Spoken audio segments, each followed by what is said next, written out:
The 12th Legion. 12th Legiones Astartes. World Eaters.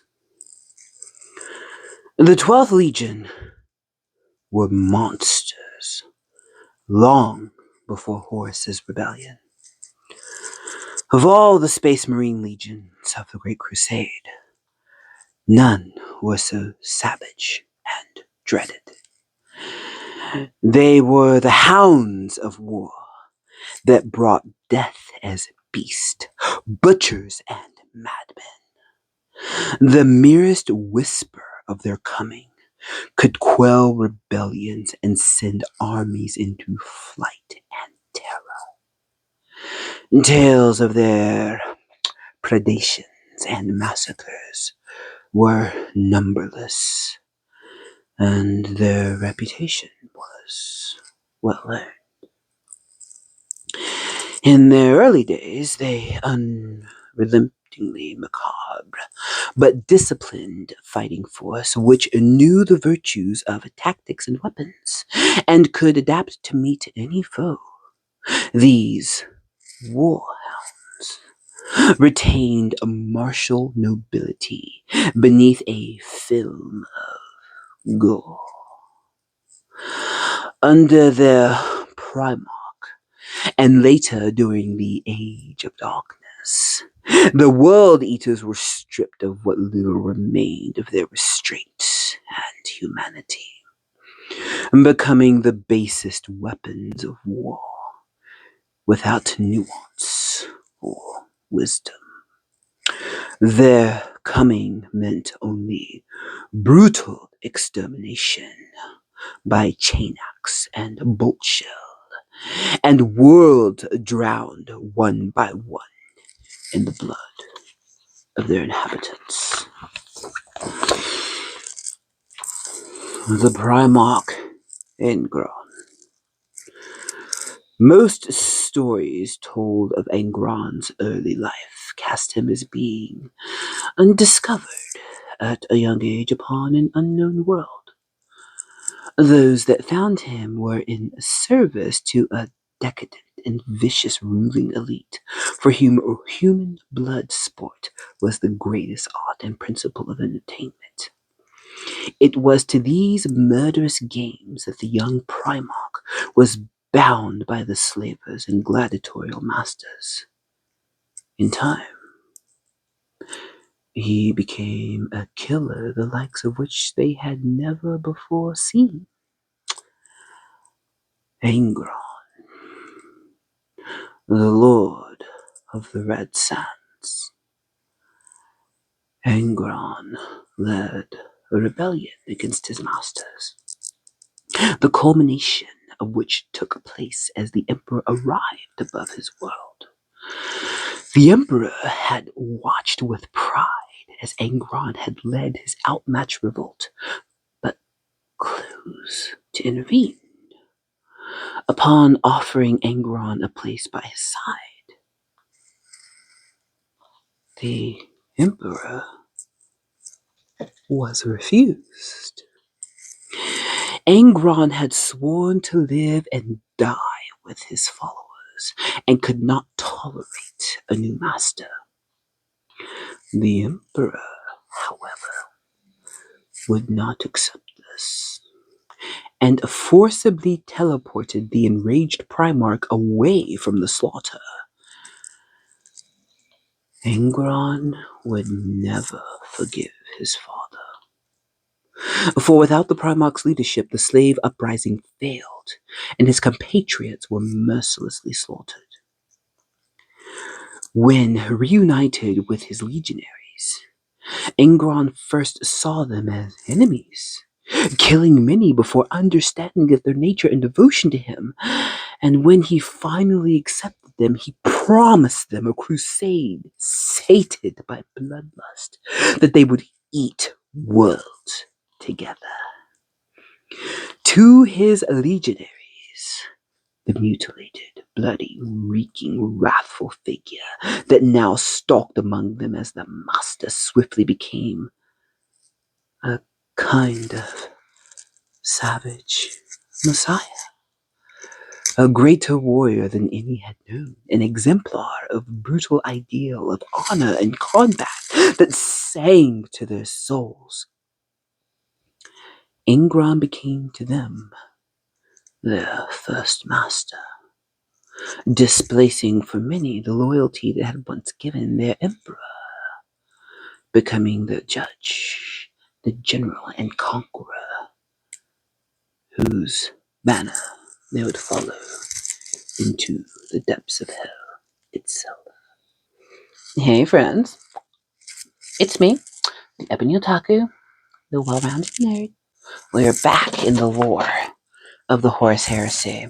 I'm revisiting lore and rules and tactics in preparation for Adepticon. You're going to see a lot of Adepticon videos for a little bit, Adepticon prep and all that kind of stuff, because I'm really excited. I've never been to Adepticon. And from what I understand, I've looked up some statistics and I've asked my people who have been that in the Horus Heresy room, I will be lucky if there's one or two other females in there. For Adepticon as a whole, it's not that the women don't attend, but there tend to be specific events they go to. But on the whole, it seems that it hovers between 7 and 12% women. And hopefully this year it's more. Hopefully more women feel welcome. And if you feel welcome and are coming, I hope we can build our sisterhood. Girl Hammer United. Come on, Girl Hammer. Come on, girl. You can't just play at home with your husband. You got to get out the house. All right, come. I'm trying to bring you to the fold. But yes, I'm just revisiting a lot of lore, and I've been going through the Primarchs in a series. So the Primarch we're looking at today specifically is Angron. His name says angry. You know, because he angry. He got a good reason to be angry. What I love, and I've said this before, and I'll keep saying it because it bears repeating, is Warhammer fiction, good fiction. It's a safe way to look at other topics without having to discuss that topic directly. It's a screen, it's a film. Filtering through fiction can be very healthy when it comes to trying to reconcile certain ideas or things that turn out in society. Like, why did this happen? Well, let's examine it from another angle. And Angron is unique amongst the Primarchs. So, for those who know nothing of the Primarchs, short backstory: the Primarchs are the genetic gene sons of the Emperor of Mankind, who rules from his palace in the Himalayan mountains on Terra. He down there in his laboratory doing stuff that nobody else knows. Why is he the Emperor of Mankind? Because he is. There's reasons. We're not going to discuss those today. But the Emperor knows things that other humans don't know. And except for a couple of other folks in the Warhammer lore, he's the longest lived human we know of. There's like 2 or 3 others that can best him as far as long lived. And you'd think to be, 40,000 years old, he'd have learned a thing or two. No. What Warhammer tells us is that no matter how advanced humans get, no matter how far out we get in the galaxy, so what if we colonize Mars? We're still going to be human. That's what Warhammer tells us. That's what we learn from it. And we cannot escape our nature. And our nature is a duality. We can do the best for ourselves and those around us, and we can also tear one another apart. The Emperor had a choice between the path of pins and the path of needles. He chose the way of pain. When he created his gene sons, who their mother is, I don't know. But when he laboratory engineered these gene sons of his hope was that they would be eternally loyal. So he vat bred babies that were direct replicas of his DNA. But into each of them, he implanted a portion of who he was, which Games Workshop and the Black Library are very smart about that. There are originally 20 sons, 20 legions, 20 Primarchs. That's what's supposed to exist. There are 18 named Primarchs and named legions. 2 of those Primarchs are forgotten to the annals of history, and their statues have been torn down from the halls of the Great Palace because they did something that nobody will talk about. What Games Workshop and the Black Library did was something really cool. And the 18 named legions, they enable us who are coming into the fiction to find a version of that universe that we identify with. So there is a very Asian-centric culture, there's an African-centric culture, there are European-centric cultures, war-centric cultures, agrarian, art-centric cultures. So people can look at this and go, oh, that's who I love and identify with in them. Are we loyal or are we chaos? Well, why are we loyal? Why are we chaos? I love lore because in 30K, we're all about the lore. We're all about the story. We're not just out there playing a tabletop game. We're conquering worlds, and there's a story. I cannot wait for the Kratos Prime narrative in March. But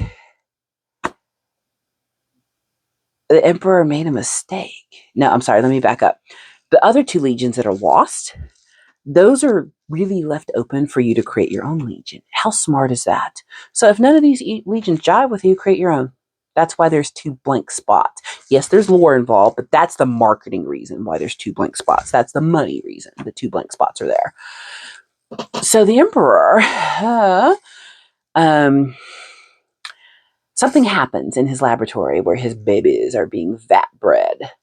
Either chaos breaks in, unlikely, or he allows chaos in for the infant Primarchs to be scattered throughout the known galaxy and be raised on different human worlds in the hopes that not only do they embody the qualities of the Emperor, but they learn about these people that he's going to raise them to conquer and hopefully protect.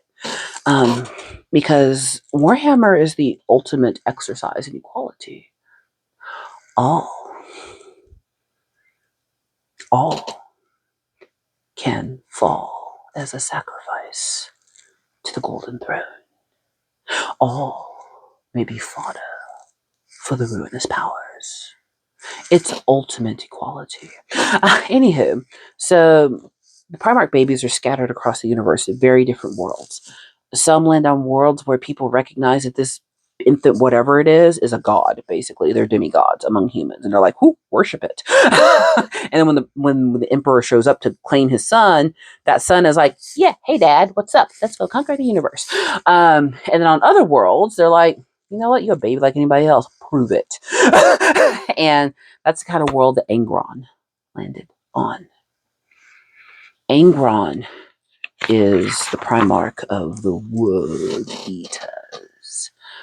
Doesn't that title tell you everything you need to know about this Primarch?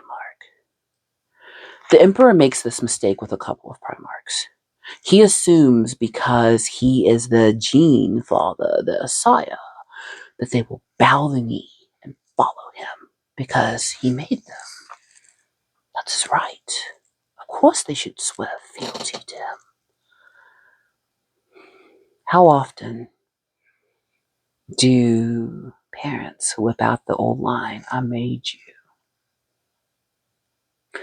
Discounting that as we grow and learn and understand more of the world around us, that we're going to develop our own ideas, our own preferences, our own perceptions. Easy to manage at a certain age, but then teen years, teenagers. I mean, just fun fact. The reason your teenager doesn't listen and makes so many mistakes and, oh my God, what you thinking? No, they weren't. Like, we've proven that the human brain really isn't done developing till somewhere between 22 and 25. So when your teenager is making mistakes with no forethought, they don't have the developed ability to have forethought. They literally cannot do it.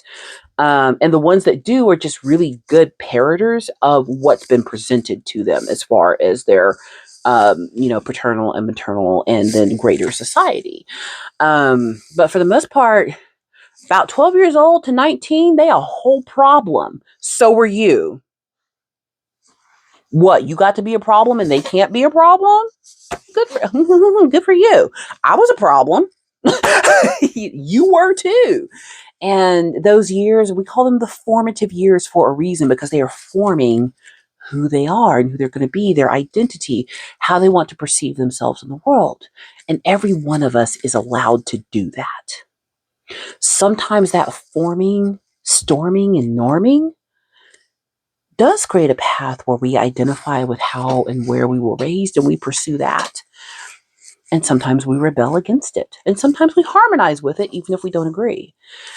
And sometimes parents do good in adapting to what their children grow up to be, and sometimes they don't. I feel sorry for those kids whose parents don't do a good job in rearing them, and then when they're older, don't accept who or what they become. Because all of us get to decide who we're going to be. It's based on not just the nature of who we are, our gene fathers, our mothers, the genetics that go into us, but the experiences, the nature versus nurture. It's both. It's not either or, it's both. And because the emperor relied so much on nature and discounted the nurture, when he lands on these worlds, he expects that the sons he made will immediately recognize that's my emperor, that's my father, I'm going to follow him. Angron has been through hell in his life. Absolute hell. Have you met adults who had crazy childhoods? Broken children become broken adults. Angron was raised on a world of war. No. War is not even the war. It was brutality. We think the Greeks and the Romans and their love of the Colosseum, throwing people to lions and all that was bad. They done turned it up to 11 on Angron's world. We're going to read a little bit more about that in a second. He grew up with brutality, pain. Even though he is a Primarch, he's literally a prince of the universe, he was raised as a slave. He was raised to be fodder for the powers of his planet, to enter the arena for their entertainment. In the Emperor lands, Angron had managed to unite basically the slave caste to his cause, to free themselves. And then the Emperor shows up and says, okay, son, hey, son, you had a good life? Yeah, here I am, your absentee father. I may or may not have thrown you out into the warp on purpose. Whatever.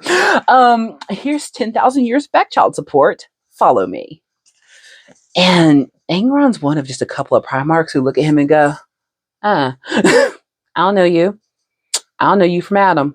I don't know you from a hole in the ground. Where you been? Oh, now that I'm grown and been through all this stuff, you want to come be my father. That's funny. That's my headcanon for Angron. Oh, okay.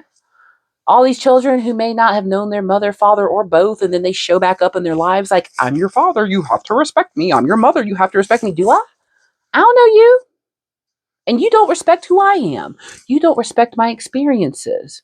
Now, there's so much controversy right now of some generations of children not being in contact with their parents because their childhoods were toxic.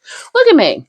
Look, I know we all make jokes about how we were raised, but if you a millennial or a Gen Zer, if you really examine your childhood, like, oh, we were tougher. No, we weren't. We were neglected and abused. But because everyone was receiving that treatment, we didn't recognize it for what it was until we got much older.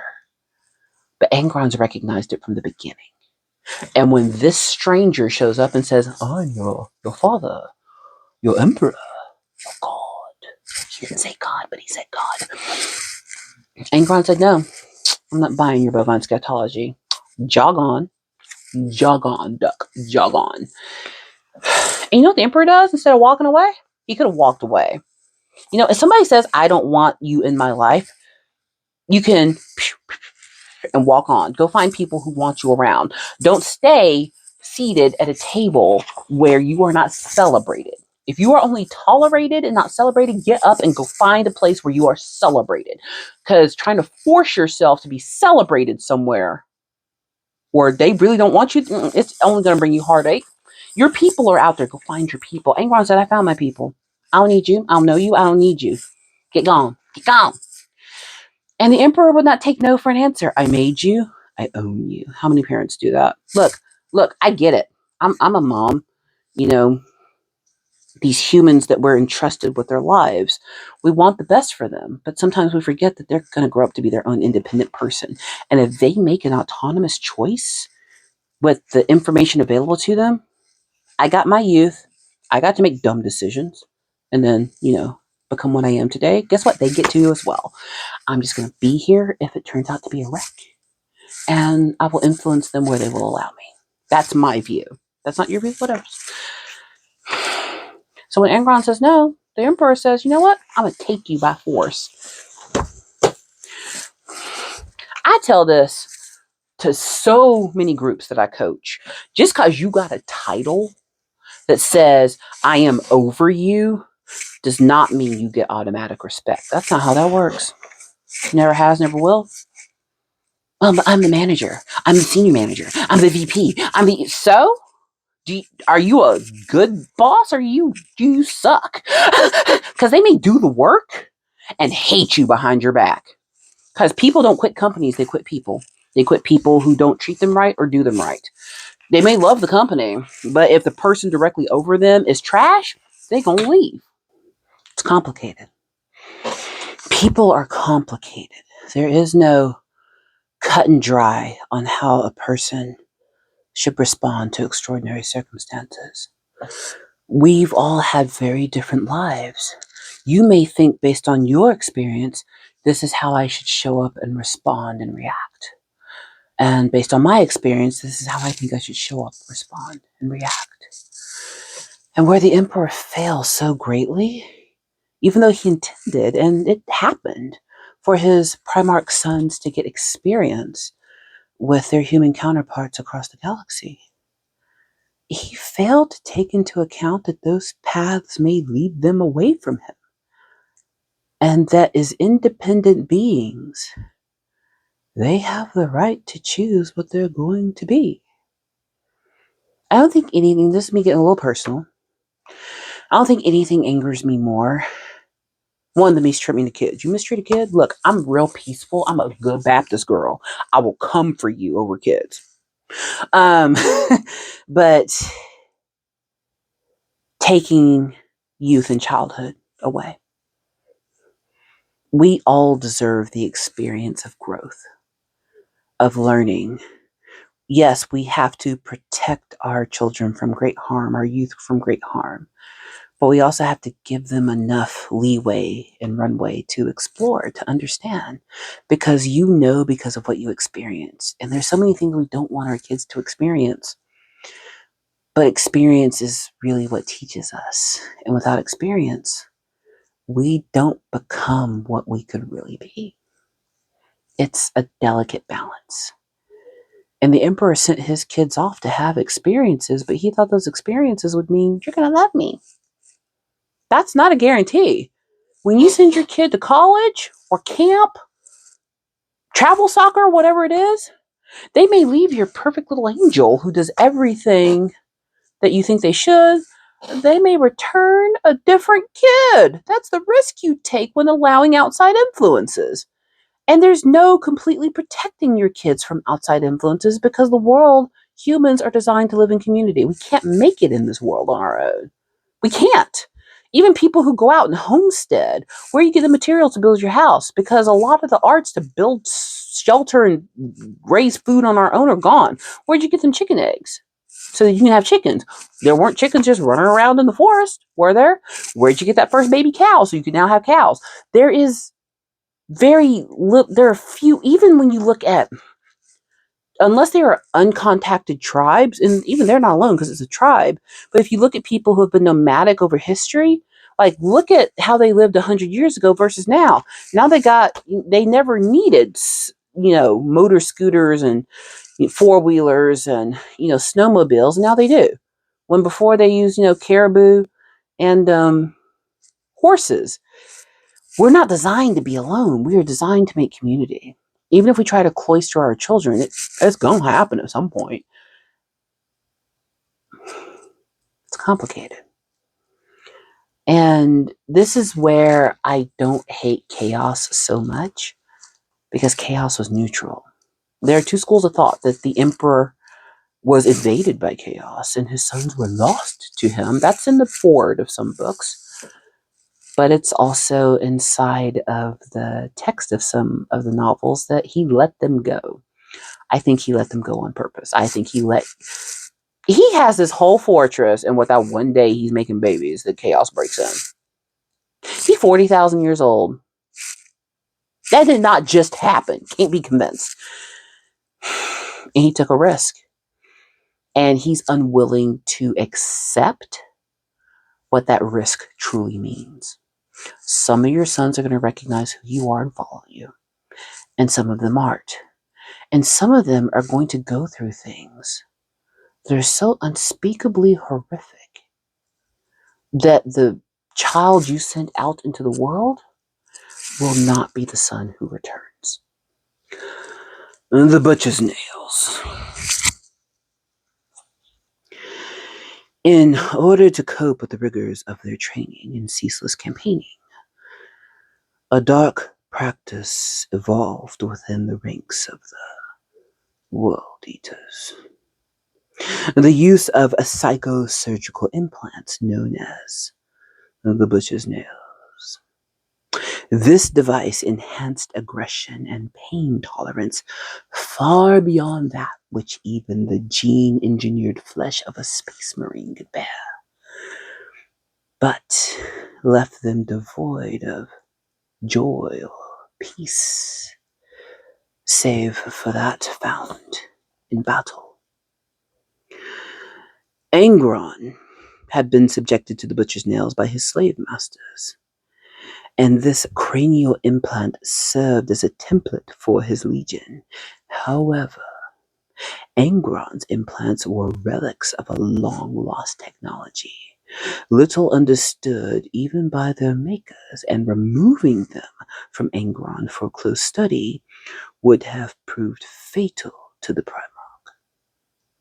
Indeed, they appeared to be slowly killing the Primarch, and his mental state and self-control deteriorated, leading him to sacrifice his legion in ever more callous ways.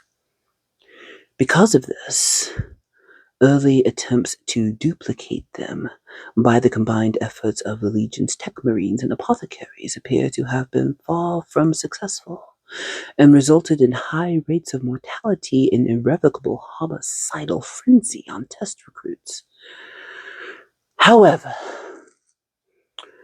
time progressed.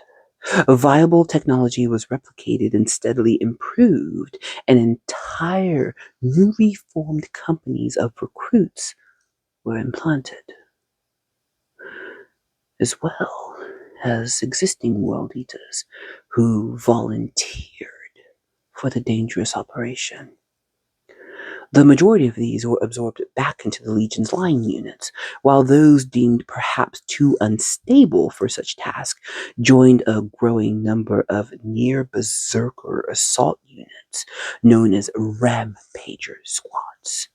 And within these, those too far gone to be anything but restrained between battles simply became known as the Cadere, or the Butchers, a frightening portent of what was to come for the Legion.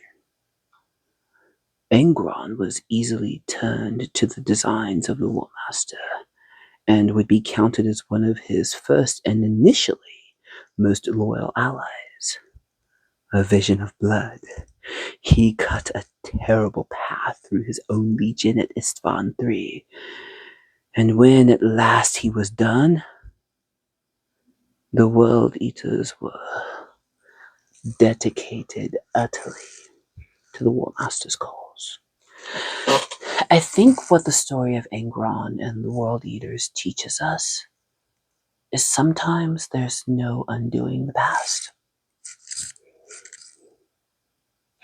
We want to think that with enough intervention, enough therapy, enough whatever it is, TED Talks, pills, whatever, that people who have had certain experiences can become something different than what their experiences produce.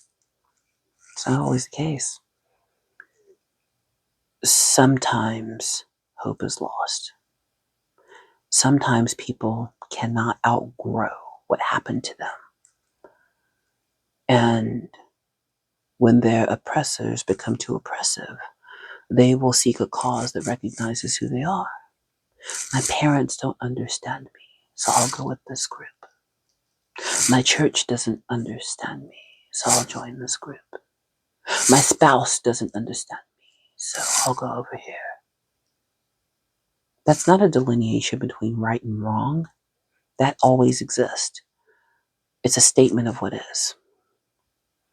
That humans, no matter how incredible a particular human may seem to be, they're still human. It's still possible for them to succumb to their nature.